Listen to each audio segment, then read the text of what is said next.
right, if you're like me, not particularly connected to emotions, this might be one of the most important things you can learn. This very simple journaling technique. I'm saying this because it was extremely important to me and I wouldn't share it otherwise. And it's dead simple, but it's not easy. Sorry to say. So this is from the work of Dr. John Sarno. And Sarno was focused on chronic pain, particularly back pain, shoulder pain, neck pain. And the whole idea was, and he wrote many books about it, which if you have that kind of pain, I would recommend it. And his whole idea was, as we're suppressing emotions that don't feel safe, particularly anger, like expression of rage, that's not, people don't like that. Okay, so it gets pushed down. And instead of experiencing it, we get physical symptoms. And then people think they feel pain, but really something else is going on. And his whole idea was, okay, it's all psychosomatic. It's part of the psyche, but it's experienced through the body. And it can be healed through knowledge, through understanding it as that kind of issue, and through releasing the emotion. And when I learned that, I didn't have a lot of back pain, so that wasn't my issue, although I do sometimes feel, tense around the shoulders and the neck. But I have other things, like I store a lot of tension in my stomach. Why is that? Is that nutrition? Or is that, are you not experiencing emotions? Because I know when stuff comes up, it very quickly leaves the mind. And so when I learned this method, I spend a month or so applying it. I'll show you exactly how it works. I'm thinking he didn't go far enough. What about all the other ways this can manifest in our lives? If this means we're repressing emotions, it means we don't have access to our emotional truth. It means we don't have access to a lot of inner wisdom. And I think it's part of when people feel disconnected from flow, from intuition, from inner guidance, from creativity. It's in part because what do you expect to happen when the truth of your emotional experience is like, that's not safe, but I better put that away. Store it away somewhere. It's still working. But you can't allow it.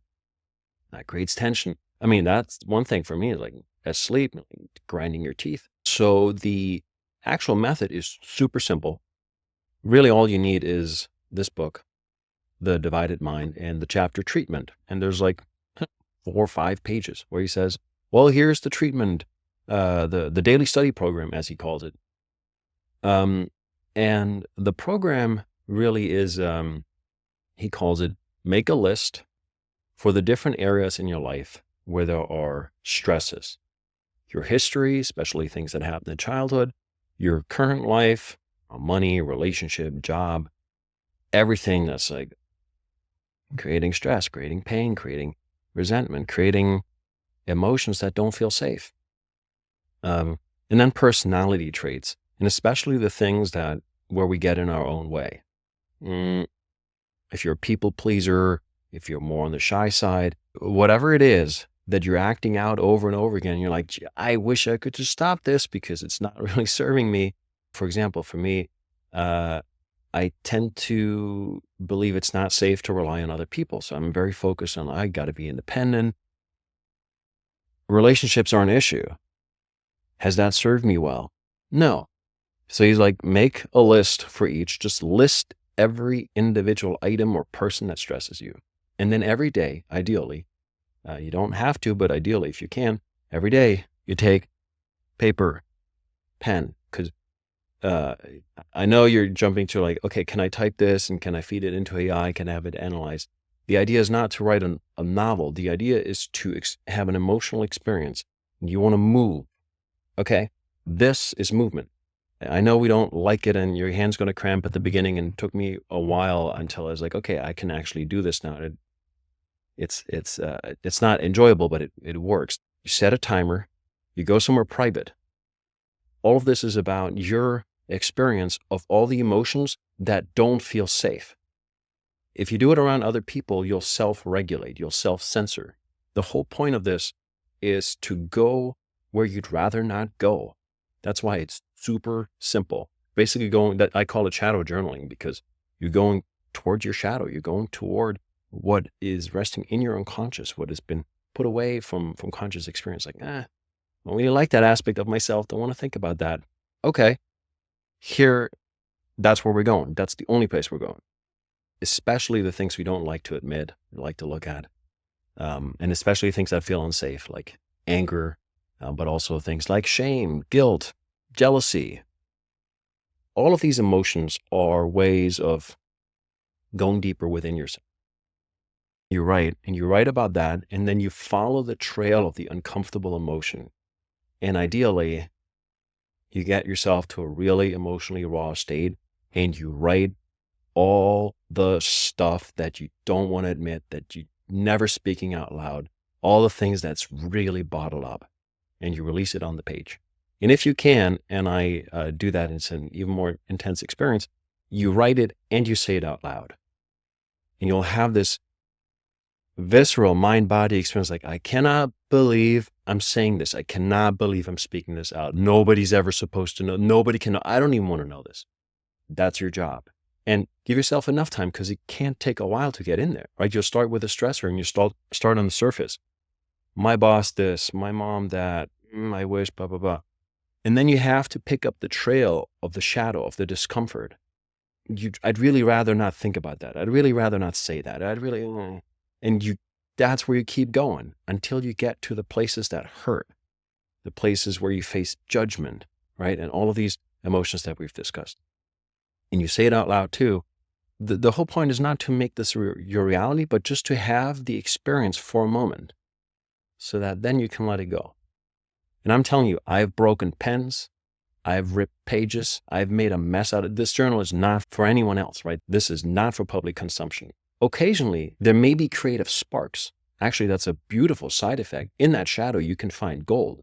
Maybe songs, poetry, essays, all kinds of interesting stuff may come up there that will then lead you into a creative direction. But the writing itself is just for you. It's just to heal and grow as a human being and to experience your own essence.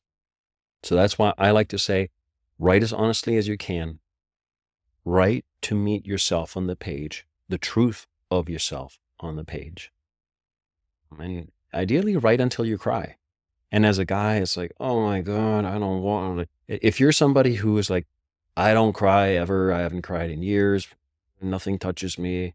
Yeah, somebody died, got divorced, blah, blah, all these things happen, it doesn't touch me. Oh, you're gonna want to do this. Trust me. Trust me, trust me, trust me. There might be nothing more impactful than allowing yourself in that small moment, in that little room that you create for yourself, to go to all the shit that you're avoiding. Because as a human being, there's reason for crying. It's bad stuff that happens. And we don't want to make that our day. We don't want to make that our lives. But if we repress it, if we never allow it, what do you think is going to happen? Where does it go? What's it going to do to you a year from now, 10 years from now, over the rest of your life? You might know. I'm not a doctor, but I like the idea of release, and you feel lighter, you feel less tense, you leave these things behind, your entire story starts to change. It's beautiful, beautiful. After you're doing this, end it with self-love, with affirmation, with a soothing meditation, a walk in nature, anything that's good for you. If you're going really in, make sure to schedule some time to be good to yourself after, and basically be with the part of you that was just like, okay, finally we're saying it. Oh my God, it's getting loud and crazy. Everything's fine. And you're here for yourself as a caring person, as a caring human being. If you have troubles with that, there's a good little book, Love Yourself Like Your Life Depends It, by Kamal Ravikant. Like, if that's an issue for you, feeling worthy of love, loving yourself, get yourself a book like that and just read a page every day. I hope this helps. This was hugely impactful for me as a practice, so I'm happy to share.